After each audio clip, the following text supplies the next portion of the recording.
Assalamualaikum warahmatullahi wabarakatuh.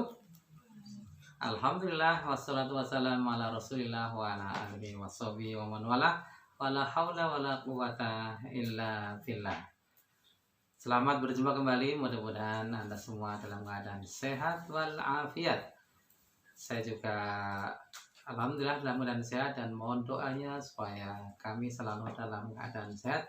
Sebagaimana Anda juga sekarang ini sehat walafiat, segar dan bugar tanpa kurang suatu apapun. Bagi Anda yang sedang sakit, kami mendoakan mudah-mudahan sakitnya segera membaik. La ba'sa tuhurun insyaallah. Mudah-mudahan tidak apa-apa dan dosa-dosanya akan menjadi bersih dengan akibat dari sakitnya itu ya. Kalau sedang sakit tentu tidak ada kewajiban untuk berpuasa, namun tidak ada salahnya untuk terus ikut menyimak kajian online kita Kesehatan Islam bersama Pak Mang Edi dari Yogyakarta. Pada hari ini kita ingin berbincang-bincang tentang menengok atau membesuk orang sakit ya. Jadi kemarin sudah kita bicarakan bahwa kegembiraan merupakan salah satu unsur yang sangat penting untuk kesembuhan. Maka di antara tugas kita yang sedang sakit, yang sedang sehat maksud saya, adalah menengok orang sakit untuk ikut menghibur orang yang sedang sakit agar cepat sehat. Jadi kalau saya menyebut bahwa 3 tugas orang yang membesuk orang sakit itu ada 3. Apa itu 3? 3 saja deh ya, singkatannya begitu. DEH maksudnya ya. Tugasnya 3, DEH. Pertama D adalah mendoakan. Yang kedua E adalah mengedukasi dan yang ketiga H adalah menghibur. Tadi yang menghibur malah sudah saya sebut duluan bahwa kita mengusahakan agar orang yang sakit juga terhibur. Nah, kalau kita urutkan lagi. Pertama adalah doa. Rasulullah SAW memberikan beberapa contoh doa ya. Yang salah satunya tadi sudah saya sampaikan adalah la ba'sa tuhurun insyaallah. La ba'sa tuhurun insyaallah. Tidak apa-apa, mudah-mudahan engkau akan menjadi lebih bersih dosa-dosanya dengan sakitnya. Itu adalah doa yang paling ringan. Atau kita mungkin sudah hafal syafaqallah, syafaqillah ya, doa yang ringan sekali.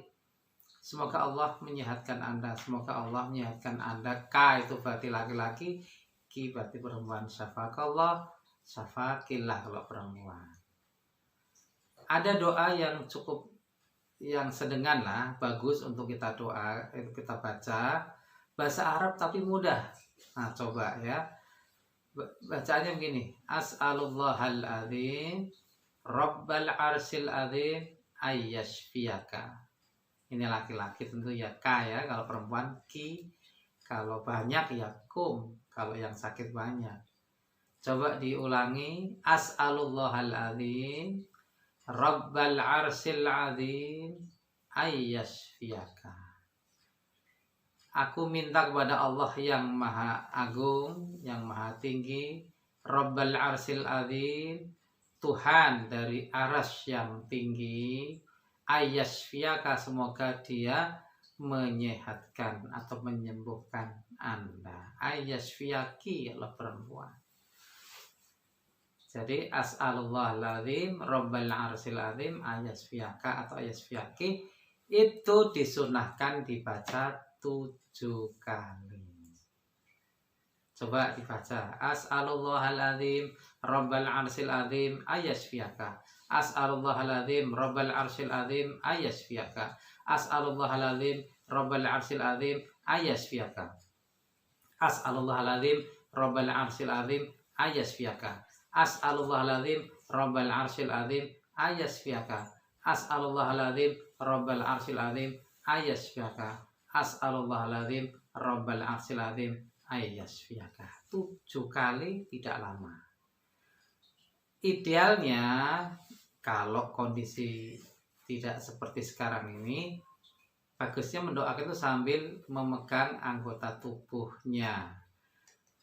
Dianjurkan pegang dahinya, ya, atau pegang lengannya, tangan lengannya, tanggal lengan atau tangan bawah gitu. Tentu berlaku untuk yang jenis kelaminnya sama. Jangan, kalau beda ya jangan. Ya, jadi kita doakan.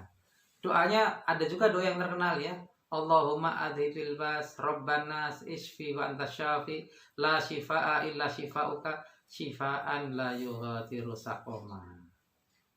Cukup panjang doanya. Nanti saya kira ada sesi khusus kita berbicara mengenai doa. Tapi sekarang sudah saya sampaikan bahwa tugas orang yang menjenguk orang sakit ada 3. Yang pertama adalah mendoakan. Yang kedua adalah mengedukasi. Maksudnya gimana mengedukasi? Ya barangkali ada di antara orang yang sakit justru tidak beribadah. Sakit justru tidak sholat. Tidak sholat bisa karena ya memang persepsinya salah. Besok lagi lah kalau sudah sehat baru ibadah lagi, baru sholat lagi. Nah itu kan salah. Perlu kita edukasi. Atau mungkin juga karena merasa repot. Nah repot ya nggak bisa wudhu. Nah kita edukasi bahwa wudhu dapat diganti dengan tayamum. Susah sholatnya nggak bisa sujud, boleh sholat dengan duduk. Kita edukasi. Dan yang ketiga adalah menghibur. Jadi kalau kita datang ketemu orang sakit, kita hibur. Caranya bagaimana menghibur itu? Ya kalau sekarang kita melihat ada video yang menggambarkan perawat-perawat saja menghiburnya pakai ngajak goyang, ngajak berjoget pada pasien-pasien di ICU atau pasien isolasi. Tidak harus begitu saya kira. Kita bisa menghibur dengan cara yang lain. Ya, misalnya bercerita tentang keluarganya yang di rumah yang sehat. Menyampaikan salam dari handai tolan, dari keluarga, dari sahabat, dari tetangga. Bercerita tentang cucu si sakit yang kelihatan lucu, manis. Itu sesuatu yang sangat menghibur bagi pasien. Ya, bisa menghibur terjuga dengan cara menyampaikan berita-berita gembira yang disampaikan oleh Rasulullah SAW. Tadi misalnya kalau orang sakit sabar, insya Allah akan mendapat keringanan untuk dosa-dosanya. Itu kan sebuah hiburan juga sebenarnya. Nah tentu kita sesuaikan dengan kondisi pasien. Apakah dia sukanya yang mana yang dihiburin dengan cara apa, kita coba perhatikan.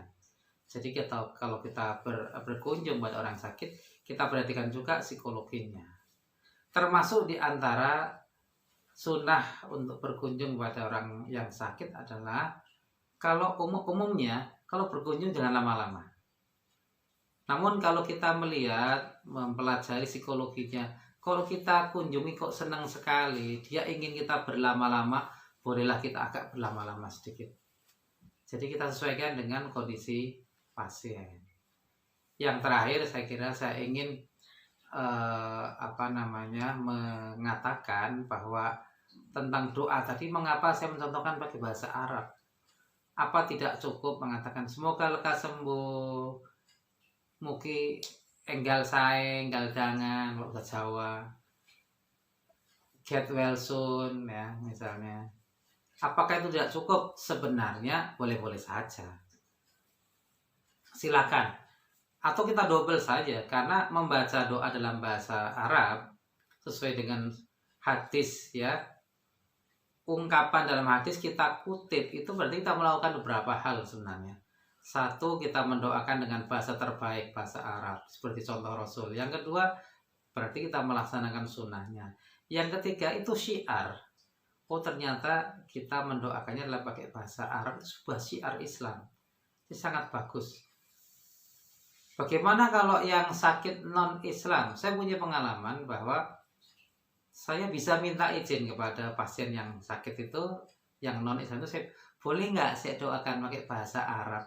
Oh boleh dok, boleh. Begitu ternyata senang juga. Toh saya bukan mendakwai dia agar masuk Islam, enggak. Saya hanya mendoakan dan saya minta izin dan ternyata diizinkan. Hadirin rahimullah dan juga para pemirsa, ini yang saya sampaikan. Dan sebagai kabar gembira bagi Anda yang menyembuh orang sakit, izinkanlah saya mengutip satu hadis sebagai penutup, yaitu satu hadis yang disampaikan oleh Imam Muslim dan sahabat Thauban radhiyallahu an. Beliau menyatakan bahwa Nabi sallallahu alaihi wasallam qala sallallahu alaihi wasallam, berkata Nabi sallallahu alaihi wasallam, Aidul maridi yamshi fi mahrafatil jannah hatta yarji'a. Orang yang mengunjungi orang yang sakit itu ia seperti berjalan di taman surga sampai ia kembali. Sangat menarik informasi ini dari Kanjeng Nabi Muhammad SAW. Maka kalau ada yang sakit, silakan jenguk, doakan, edukasi, dan hibur dia. Mudah-mudahan bermanfaat. Sampai jumpa pada topik berikutnya. Wabillahi taufiq wal hidayah. Assalamualaikum warahmatullahi wabarakatuh.